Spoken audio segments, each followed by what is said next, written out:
Police कुटुंबियांचा संवाद मेळावा या उपक्रमाची गृहराज्यमंत्री यांनी वर्धेतून सुरुवात केली आहे। पोलीस कुटुंबियांची संवाद साधण्याचा हा राज्यातला पहिला प्रयोग आहे, असे ते यावेळी बोलत होते। प्रत्येक जिल्ह्यात पोलीस कुटुंबियांची समस्या संवाद मेळाव्याच्या माध्यमातून जाणून त्या सोडविल्या जाईल, असं यावेळी गृहराज्यमंत्री म्हणाले। वर्धेनंतर अमरावती येथे पोलीस आयुक्तालयात संवाद मेळाव्याचे आयोजन करण्यात आले होते। या मेळाव्यात पोलीस आयुक्त नवीनचंद्र रेड्डी, पोलीस अधीक्षक विशाल आनंद यांचीही उपस्थिती होती। यावेळी गृहराज्यमंत्री यांनी पोलीस कुटुंबियांना येणाऱ्या अडचणी आणि त्यावर तातडीने उपाययोजना करण्याचे आश्वासन चर्चेदरम्यान दिले। जनतेच्या सुरक्षेकरिता पोलीस दिवसरात्र काम करतात, त्यांच्याही परिवाराच्या काही अडचणी असतात, ते जाणून घेणे आणि त्यांना सोडवणे गरजेचे आहे। यामुळे हा संवाद मेळावा सुरू केला आहे। या माध्यमातून पोलिसांच्या आणि त्यांच्या कुटुंबियांच्या समस्या सोडविल्या जाईल, असं यावेळी गृहराज्यमंत्री पंकज भोयर यांनी सांगितलं आहे। वर्धेपासून पोलीस कुटुंबियांशी सुरू केलेला संवाद मेळावा हा उपक्रम राज्यभर राबविला जाणार आहे। या उपक्रमाच्या माध्यमातून निश्चितच पोलिसांच्या समस्या सोडविण्याचा प्रयत्न केला जाईल। यावेळी शहर पोलीस आणि ग्रामीण पोलीस दलातील कर्मचारी व त्यांच्या परिवारातील सदस्य उपस्थित होते। महाराष्ट्र टुडे मराठीसाठी रिपोर्ट विक्रम ढोके, अमरावती।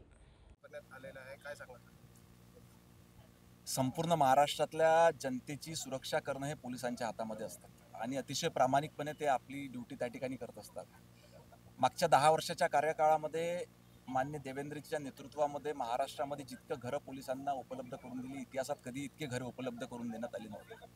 परंतु घरं उपलब्ध करून दिल्यानंतरच त्यांच्या सर्व समस्या सुटू शकतात असं नाही। ते याच्या व्यतिरिक्त त्यांच्या कुटुंबाच्या इतर काही समस्या आहे का हे जाणून घेण्याकरता आपण 26 जानेवारीपासून हा उपक्रम वर्धा जिल्ह्यापासून सुरू केला। आज अमरावती जिल्ह्यामध्ये माझा दौरा त्या ठिकाणी होता, त्याच्यामुळे अमरावती जिल्ह्यातल्या देखील समस्या आपण या ठिकाणी जाणून घेतल्या।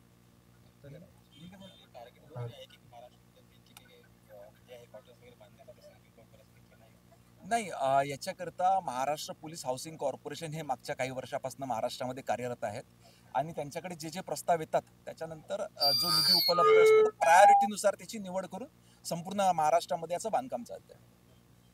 जुने इमारती पण आहेत, जुन्या म्हणजे जे आधीपासून जे घर आहेत ते रिनोव्हेशन वर आले आहेत, त्या संदर्भात म्हणजे त्यांना रिनोव्हेशन जे रिनोव्हेशनचं शक्य आहे त्या ठिकाणी रिनोव्हेशन, ज्या ठिकाणी शक्य नाही त्या ठिकाणी नवीन बांधकाम करून घर उपलब्ध करून देण्याचा प्रयत्न आहे।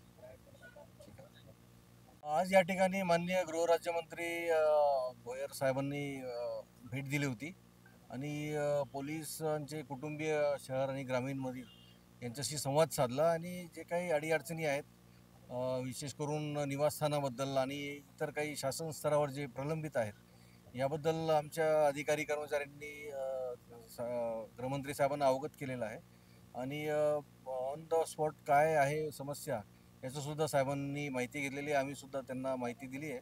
तर याबद्दल संवाद साधून जे काही शासन स्तरावर होत आहे ते त्यांनी सोडवण्यासाठी संमती दिलेली आणि ते सोडवण्याचा प्रयत्न करणार आहे। पोलीस कुटुंबासोबत संवाद मेळावा आयोजित करण्यात आला आहे, हा दरवर्षीप्रमाणे राहणार की यावर्षी आता कसं काय बघणार याकडे? आज अमरावती में माननीय नामदार श्री भोयर साहब जिनके पास में होम मिनिस्ट्री का चार्ज है, उन्होंने अमरावती में विज़िट किया और उन्होंने जॉइंट अमरावती सिटी यानी अमरावती ग्रामीण दोनों के यूनिट के अधिकारी कर्मचारी और सबसे इम्पोर्टेंट उनके फैमिलीज़ के साथ में इंटरेक्शन किया, जिसमें पुलिस कर्मचारी और उनके फैमिलीज़ को जो भी आने वाले अड़चन वगैरह हैं उसके बारे में समझा एंड उन्होंने आश्वासन दिया है कि वो अपने लेवल पे पूरा कोशिश करेंगे ये जो भी अड़ी अड़चन है उसको सुधारने के लिए, जिसके लिए उनका धन्यवाद कहूँगा।